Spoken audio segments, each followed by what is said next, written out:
Hello' friends, আশা কৰোঁ সকলো ভালে আছে। আজি মই এই এডিআৰই 3.0 ছিৰিজৰ HCF এণ্ড LCMৰ তৃতীয়টি ক্লাছ আপোনালোকলৈ লৈ আহিছোঁ। আশা কৰোঁ মই ছেকেণ্ড ক্লাছত যিকেইটা বুজালোঁ সকলোৱে বুজি পাইছে, আৰু কাৰোবাৰ যদি কিবা ডাউট আছে মোক নিশ্চয় কমেণ্ট ছেকশ্যনত কমেণ্ট কৰি আপোনালোকে সুধিব পাৰে মোক। তাতে মই আপোনালোকক এতিয়া HCF এণ্ড LCMৰ কেইটামান ফৰ্মুলাৰ কথা কৈছিলোঁ, যিকেইটাৰ ওপৰত বেছ কৰি কুৱেশ্যনসমূহ আহি থাকে। তো তাৰে ফৰ্মুলা আমাৰ 1 আৰু 2 হৈ গৈছিলে, আৰু 3টা ফৰ্মুলা আছে। তো তাৰে আজি 3 নম্বৰ ফৰ্মুলাটো আপোনালোকক দেখাবলৈ ওলাইছোঁ।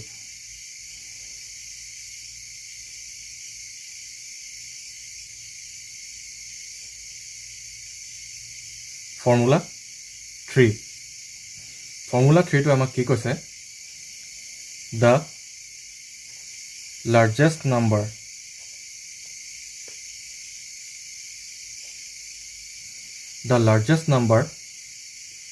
which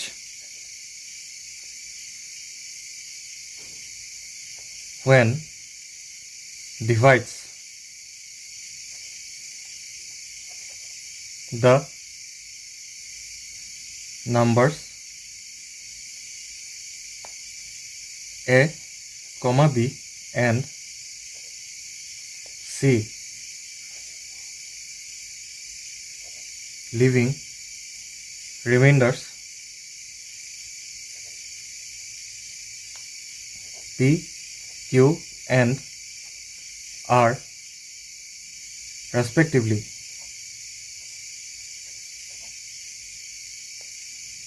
is highest common factor of a minus p,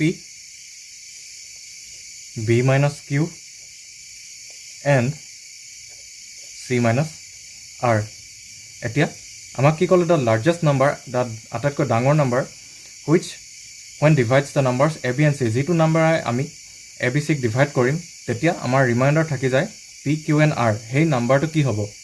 সেই সংখ্যাটো উলিয়াবলৈ হ'লে আমি HCF of a minus p কৰিব লাগিব, b minus q আৰু c minus r। ইয়াত a b c কেইটা হৈছে যাক আমি ডিভাইড কৰিছোঁ, অৰ্থাৎ ডিভিডেণ্ড আৰু ৰিমাইণ্ডাৰকেইটা p q and r। তো ইয়াৰ লজিকটো কি হ'ল মই সেইটো আপোনালোকক বুজাই দিছোঁ। তো লাৰ্জেষ্ট নাম্বাৰ কৈছে, এইটো আমি উলিয়াবলৈ লাগিব। তো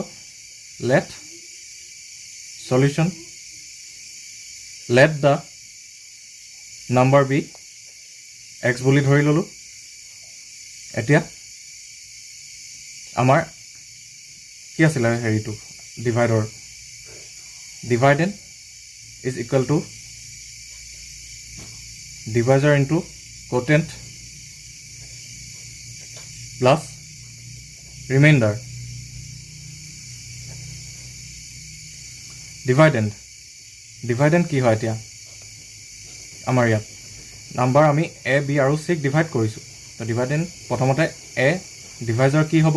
largest number x into quotient q1 plus reminder আমাক কি কৈছে? p q and r থাকিছে নহয়, ইয়াত আমি p ল'ব লাগিব। ঠিক তেনেকৈ নেক্সটটো হ'ব b x into q2 plus q, আৰু এইটো c x into q3 plus r, হয়নে? এতিয়া এইকেইটাক আমি ইকুৱেশ্যনকেইটাক কি কৰিব পাৰোঁ? পিটো আপোনালোকে এইফালে লৈ আহক। a minus p is equal two x into q1, b minus q equal x into q2, আৰু এইটো c minus r equal to x into q3।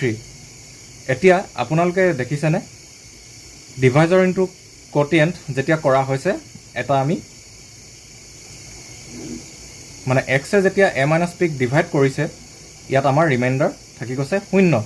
তেনেকৈ এক্সে যেতিয়া b মাইনাছ কিউ কৰিছে, ইয়াতো ৰিমাইণ্ডাৰ থাকি গৈছে 0, ইয়াতো থাকি গৈছে 0 যেতিয়া এক্সে c মাইনাছ আৰক ডিভাইড কৰিছে। অৰ্থাৎ এক্সে a minus P, b minus Q আৰু c মাইনাছ আৰক সম্পূৰ্ণৰূপে ডিভাইড গৈছে, হয়নে? তাৰ মানে আমি কি ক'ব পাৰোঁ? x হৈছে a minus P, b minus Q, c minus আৰৰ এটা ফেক্টৰ। তাৰমানে আমাৰ এক্সটো হৈছে হায়েষ্ট কমন ফেক্টৰ আৰু কেনেকৈ পালোঁ এইকেইটাক ডিভাইড কৰি পালোঁ তাৰমানে হায়েষ্ট কমন ফেক্টৰটো পাবলৈ হ'লে আমি কি কৰিব লাগিব এইকেইটাৰ হায়েষ্ট কমন ফেক্টৰটো উলিয়াই দিব লাগিব হয়নে তাৰমানে HCF of A minus P B minus Q comma C minus R which will be equal to X এইটো মনত ৰাখিব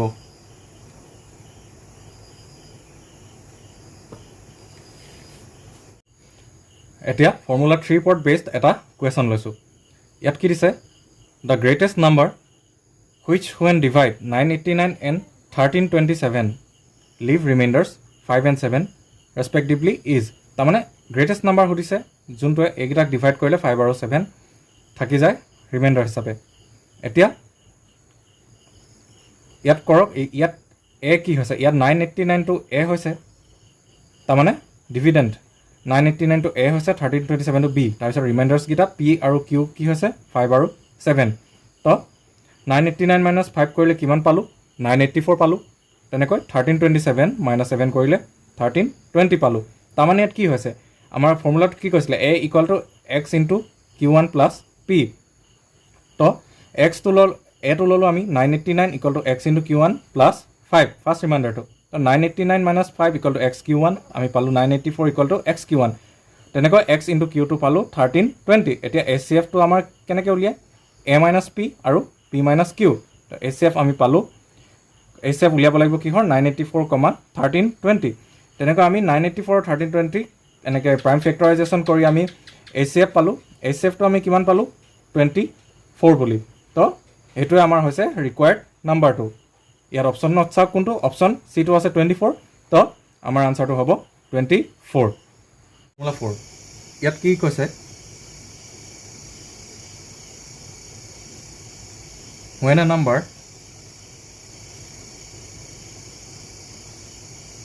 is divided by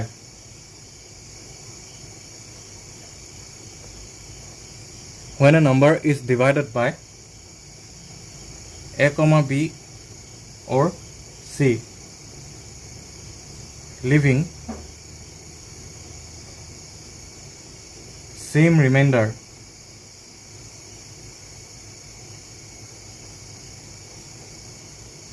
are in each case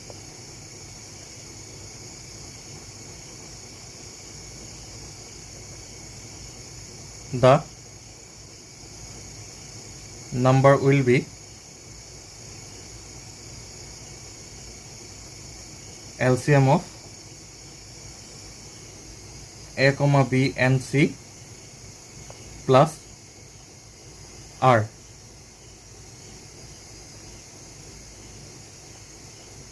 এইটো তাৰমানে যেতিয়া এটা নাম্বাৰক এই নাম্বাৰটো মানে আমি উলিয়াব লাগিব যেতিয়া এটা নাম্বাৰক ডিভাইড কৰা হয় এ বি আৰু C A leaving same remainder তাৰমানে এ বি চি এ যেতিয়া সেই নাম্বাৰটোক ডিভাইড কৰিছোঁ প্ৰত্যেকবাৰ আমাৰ ৰিমাইণ্ডাৰটো ছেম থাকি গৈছে একেই থাকি গৈছে তেতিয়া আমাৰ সেই নাম্বাৰটো আমি কেনেকৈ উলিয়াম এই যিকেইটা নাম্বাৰ আমি ডিভাইড কৰিছোঁ সেইকেইটাৰ লৱেষ্ট কমন মাল্টিপুলটো উলিয়াব লাগিব প্লাছ এই যিটো ৰিমাইণ্ডাৰ থাকি যায় তাক আমি যোগ কৰি দিব লাগিব তো এইটো কেনেকৈ হ'ব when a number is divided তাৰমানে ডিভিডেণ্ট তো এইটো আপোনাক বুজাইছোঁ let the dividend be x তাৰপৰা আমাৰ ইকুৱেশ্যনকেইটা কেনেকৈ হ'ব প্ৰথমতে কি আহে ডিভাইডেণ্ট ইকুৱেল টু প্ৰথমতে এ ডিভাইড কৰিছে ডিভাইজৰ ইনটু কোটিয়েণ্ট বেলেগ বেলেগ হয় প্লাছ ৰিমাইণ্ডাৰ একে পালোঁ তেনেকৈ এক্সকে আকৌ ডিভাইড কৰিছে বি ইনটু কোটিয়েণ্ট বেলেগ হ'ব প্লাছ ৰিমাইণ্ডাৰটো একে বুলি কৈছে তেনেকৈ x equal to C into quotient plus reminder হয়নে এতিয়া 1, 2 আৰু 3 কুৱেশ্যনক কম্পেয়াৰ কৰি দিয়ক ইকুৱেশ্যনকেইটা কেনেকুৱা দেখাব A into Q1 plus R B into Q2 plus R আকৌ C into Q3 plus R implies কি পাম A into Q1 equal to B into Q2 equal to C into Q3 তাৰমানে এ বি আৰু C এ আমি তাৰমানে ইয়াত কি হৈ গ'ল, আমাৰ ৰিমাইণ্ডাৰটো 0 হৈ গ'ল। তাৰমানে আমি এনেকুৱা এটা নাম্বাৰক ডিভাইড কৰিছোঁ, সেই নাম্বাৰটোক ডিভাইড কৰিলে আমাৰ ৰিমাইণ্ডাৰটো কি হৈ যাব, 0 হৈ যাব। তো ধৰি লওক হ'ল এই নাম্বাৰটো যেনিবা আমি ৱাইক ডিভাইড কৰিছোঁ, তেতিয়া ৰিমাইণ্ডাৰ 0 আহিছে। আৰু ইয়াত যে কৈছে আমাৰ প্ৰত্যেকটোৱে ইকুৱেল, তাৰমানে ইনটু Q1 কৰিলে তাৰ ইয়াৰ যিটো মান ওলাব equal to B into Q2 হ'ব, equal to C into Q3 হ'ব। তাৰমানে বিও আমি কাক ডিভাইড কৰিছোঁ, ৱাইকে ডিভাইড কৰিছোঁ। চিও আমি কাক ডিভাইড কৰিছোঁ, ৱাইকে ডিভাইড কৰিছোঁ। তাৰমানে আমি একেটা নাম্বাৰকে ডিভাইড কৰিছোঁ, হয়নে? আৰু আমাৰ ৰিমাইণ্ডাৰ কি আহি গৈছে, 0। তো তাৰমানে ইয়াত কি বুজালে আপোনাৰ, এই যিহেতু আমি ৱাইক ডিভাইড কৰিছোঁ আৰু ৰিমাইণ্ডাৰটো আহিছে 0, তাৰমানে ৱাই কি হৈছে, A, B আৰু Cৰ কমন মাল্টিপুল। তাৰমানে গোটেইকেইটাতে ৱাই আহিছে আমাৰ, তাৰমানে ৱাই কি হৈছে, আমাৰ কমন মাল্টিপুল হৈছে। তাৰমানে y is equal to LCM of A, B, C। কিন্তু আমাক কি কৈছে, আমাৰ ৱাই আমাৰ আচল সংখ্যাটো নহয়। আমাক যেতিয়া আমি সেই যিটো নাম্বাৰক আমি ডিভাইড কৰোঁ, সেই নাম্বাৰটোক যেতিয়া ডিভাইড কৰা হয় ABC এ, তেতিয়া এটা ৰিমাইণ্ডাৰ থাকি যায়, হয়নে? এতিয়া এই ইকুৱেশ্যনটোলৈ চাওকচোন বাৰু, আমি এই ইকুৱেশ্যনটো এনেকৈ লিখিব পাৰোঁনে? A ইনটু Q1 দিয়া আছিলে, তাক আমি X minus R equal to A into Q1 লিখিব পাৰোঁ, হয়নে? আৰু A ইনটু Q1 বুলিলে আমি কি পালোঁ, ইজ ইকুৱেল টু ৱাই। তাৰমানে implies X minus R is equal two Y. তাৰমানে X আমাক লাগে Xটো আমি কেনেকৈ পাম, ৱাই প্লাছ ৰিমাইণ্ডাৰ কৰি দিলে, হয়নে? তাৰমানে দেয়াৰফৰ ৰিকুৱাৰ্ড নাম্বাৰ আমি কেনেকৈ পাম, will be equal to required number কি X will be equal to Y plus R। এতিয়া ৱাই মানে কি, LCM of A, B, C plus R, হয়নে? আৰু এই বস্তুটোৱে যিটো পালে, এই বস্তুটোৱে আপোনালোকৰ ইয়াত দিয়া আছে, হয়নে? When a number is divided by A, B or C leaving same remainder R in each case, the number will be LCM of A, B and C plus R। তাৰমানে এই বস্তুটোৱে আমি ইয়াত পাই গ'লোঁ, হয়নে? এই বস্তুটোৱে হৈছে ইয়াৰ লজিকটো। তাৰমানে আমি যেতিয়া এটা একে সংখ্যাক তিনিটা বেলেগ বেলেগ নাম্বাৰে ডিভাইড কৰিম আৰু আমাৰ ৰিমাইণ্ডাৰটো একেই থাকি যাব, তেতিয়া আমি সেই যোনটো নাম্বাৰক আমি ডিভাইড কৰিছোঁ সেই নাম্বাৰটো পাবলৈ হ'লে আমি যিহেৰে ডিভাইড কৰিছোঁ তাৰ লোৱেষ্ট কমন মাল্টিপুলটো উলিয়াব লাগিব, প্লাছ ৰিমাইণ্ডাৰ কৰি দিলে আমি যোনটো নাম্বাৰক ডিভাইড কৰিছোঁ সেই সংখ্যাটো আমি পাই যাম। তো ইয়াৰ ওপৰত বেছ কৰি মই এতিয়া এটা এক্সাম্পল দেখাইছোঁ। মনত ৰাখিব, এইটো সকলোৱে লিখি ৰাখিব নিজৰ বহীত। অকল চাই গ'লেই নহ'ব, আপোনালোকে লিখিও ৰাখিব। এতিয়া মই বুজাই আছোঁ, আপোনালোকে এতিয়া লাগিব যেন এইখিনি সহজ হয়, কিন্তু পিছত কি হয়, যেতিয়া বস্তুখিনি ধেৰ হৈ যাব, তেতিয়া আপোনালোকে যেতিয়া ইমপ্লিমেণ্ট কৰিবলৈ টাইম আহিব কুৱেশ্যনত, তেতিয়া আপোনালোকে হয়তো ফটককেনে মাথাত নেমাৰিব পাৰে। তেতিয়া আপুনি যদি বহীখনত লিখি থয়, আপুনি পটকেনে চাই ল'লে, বোলে এইটো বস্তু, তেতিয়া আপোনাৰ তেনেকৈ প্ৰেক্টিচ কৰি পিছত এইটো বস্তু হাতত আহি যায়। এতিয়া আমি ইয়াৰ ওপৰত ভিত্তি কৰি এটা এক্সাম্পল লৈছোঁ। এতিয়া আমি এইটো এক্সাম্পল লৈছোঁ। কি দিছে আমাক, দ্য লিষ্ট নাম্বাৰ, আটাইতকৈ সৰু number, which when divide by 4, 6, 8, 12 and 16 leaves a remainder of 2 in each case। তাৰমানে আটাইতকৈ সৰু নাম্বাৰ, মন কৰিব দেই, দ্য লিষ্ট নাম্বাৰ কৈছে, সেইকাৰণে আমি লিষ্ট কমন মাল্টিপুলটো উলিয়াওঁ, হয়নে? দ্য লিষ্ট নাম্বাৰ যোনটোক 4, 6, 8, 12 and 16 যেতিয়া ডিভাইড কৰি দিয়ে ৰিমাইণ্ডাৰ থাকি যায় 2 in each case। তো ইয়াত সলিউশ্যন কেনেকৈ হ'ব, মই কি কৈছিলোঁ, সেই নাম্বাৰটো উলিয়াবলৈ কি হয়, এই লিষ্ট নাম্বাৰটো আমাৰ কি হ'ব, X equal to LCM of, ফৰ্মুলাটো কি আছিলে, A, B, C। ইয়াত কেইটা আছে, A, B, C, D, E। তাৰমানে A, B, C, D, E plus reminder. তো এই ফৰ্মুলাটোত যদি বহাই দিয়ে আমি এই সংখ্যাটো পাই যাম। এতিয়া ইয়াত বহাইছোঁ, তো X পাবলৈ হ'লে LCM of A, B, C, D, তাৰমানে 4, 6, 8, 12, 16 plus R।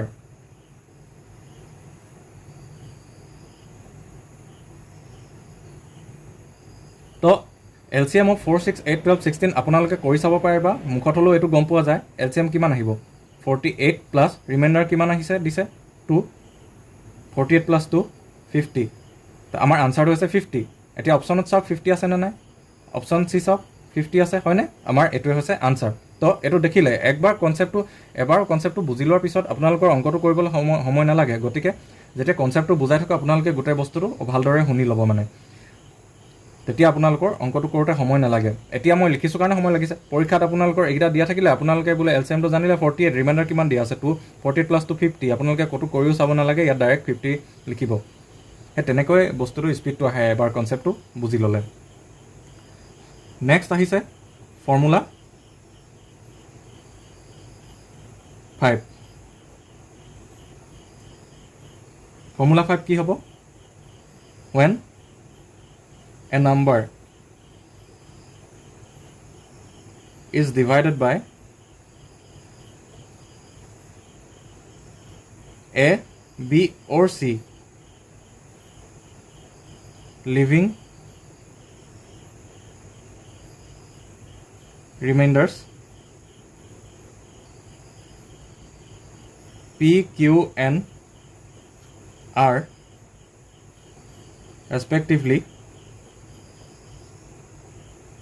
such that A minus P is equal to B minus Q is equal to C minus R is equal to K, say then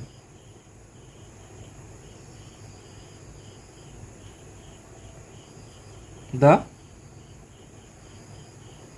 number is given by LCM of A, B, C minus K হয়নে তো ইয়াত কি কৈছে আপোনাৰ যেতিয়া এটা number আগৰটোৰ দৰে formula 4ত যেটো আছিলে হেতুৰ দৰে when a number is divided by A, B or C তাৰমানে সেই নাম্বাৰটোক যেতিয়া আমি A, B or C এ ডিভাইড কৰোঁ leaving remainder P, Q and R respectively তাৰমানে আগৰবাৰ কি হৈছিলে যেতিয়া আমি সংখ্যাটোক ডিভাইড কৰিছিলোঁ A, B আৰু C এ তেতিয়া ৰিমাইণ্ডাৰ আমাৰ একে থাকি গৈছিলে এতিয়া আমাক কি কৈছে এতিয়া আমাৰ ৰিমাইণ্ডাৰ বেলেগ আছে আমাৰ কি আছে P, Q আৰু R আছে তেতিয়া আমি যিহে ডিভাইড কৰিছোঁ আৰু যেটো ৰিমাইণ্ডাৰ A minus P তেনেকৈ B minus Q, C minus R কৰিলে যদি আমি এটা সংখ্যা সাপোজ K পাওঁ তেতিয়া হলে নাম্বাৰটো আমি কেনেকৈ উলিয়াব পাৰোঁ যেনেকৈ ইয়াত x2 এনেকৈ উলিয়াইছিলোঁ এই প্ৰথম ডখৰ একেই LCM of ABC উলিয়াব ইয়াত আকৌ আপোনালোকে মাইনাছ K কৰি দিব তাৰমানে K মানে কোনটো সংখ্যা যোনটো সংখ্যা আমি ডিভাইড কৰিছোঁ আৰু যেটো আমাৰ ৰিমাইণ্ডাৰ থাকি গৈছে তো A minus B P equal to K বুলি কৈছে তো LCM of ABC উলিয়াব মাইনাছ K কৰি দিব তাৰমানে ইয়াত কি ক'লো আমি এতিয়া LCM of ABC উলিয়াব লাগিব তাৰপিছত K ৰে মাইনাছ কৰি দিব লাগিব আচ্ছা এতিয়া আপোনালোকে ইয়াত ভাবিব পাৰে LCM of A, B, C কৰি ইয়াত আমি প্লাছ K কেলে নকৰিলোঁ আচ্ছা যদি আপোনালোকে ইয়াত প্লাছ K কৰি দিয়ে আপোনালোকে এই আগৰটোত যেনেকৈ আমি এই সংখ্যাটো পাইছিলোঁ আপোনালোকে তেনেকুৱা এটা সংখ্যা পাই যাব যদি ইয়াত প্লাছ K কৰি দিয়ে মই আকৌ ক'লোঁ যদি আপোনালোকে প্লাছ K কৰি দিয়ে তেতিয়া এই A, B, C ৰ যেটো LCM পাব তাৰ লগত যদি এটো প্লাছ কৰি দিয়ে তেতিয়া আপোনালোকে যেটো নাম্বাৰ পাব এই নাম্বাৰটোৰ যদি আমি A, B, C এ ডিভাইড কৰোঁ তেনেহলে ৰিমাইণ্ডাৰটো আমি একেই পাই যাম যেনেকৈ প্ৰথম কেছটোত আছিলে R তাৰ ৰিমাইণ্ডাৰটো আমি একেই পাই যাম তেতিয়া এটো আমাৰ ওপৰৰ কেছটোৰ লগত হে আমাৰ এটো ওপৰৰ কেছটো হৈ যায় আৰু যদি ৰিমাইণ্ডাৰ বেলেগ লাগে তেতিয়া এই K টো আমি মাইনাছ কৰিব লাগে ইয়াত জানিবলগীয়া কনসেপ্ট আছিলে এইটোৱে এটোৰ ওপৰত ভিত্তি কৰি এতিয়া মই এটা এক্সাম্পল দেখাইছো এতিয়া এটো চাওক ফৰ্মুলা 5 ৰ ওপৰত based what is the least number সুধিছে which when divided by 12 leaves a remainder of 7 when divided by 15 leaves a remainder of 10 and when divided by 16 leaves a remainder of 11 ইয়াত আমাৰ কি হৈছে A, B আৰু C আমাৰ কি 12 15 আৰু 16 আৰু আমাৰ ৰিমাইণ্ডাৰ গিটা যিকিটা আছে PQR কি হ'ব 7, 10, 11 এতিয়া A minus P কিমান 12 minus 7 5 B minus Q 15 minus 10 এটো 5 চি মাইনাছ আৰ 16 মাইনাছ 11 5 তাৰমানে আমি কি পালোঁ তাত কণ্ডিশ্যনটো দিয়াৰ দৰে A minus P equal to B minus Q equal to C minus R is equal to 5 যিটো আমি তাত কে বুলি দিয়া আছিলে এতিয়া দেৰফৰ ৰিকুৱাৰ্ড নাম্বাৰটো উলিয়াবলৈ কি কৰিব লাগিব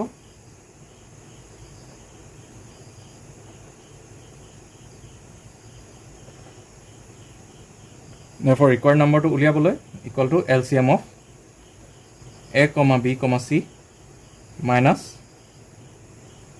k হয়নে এইটোৱে আছিলে আমাৰ ফৰ্মুলাটো LCM of ABC তাৰমানে LCM of 12 15 16 minus k কিমান ইয়াত আমি 5 বুলি পালোঁ এতিয়া LCM of 12 15 16 উলিয়াই দিয়ক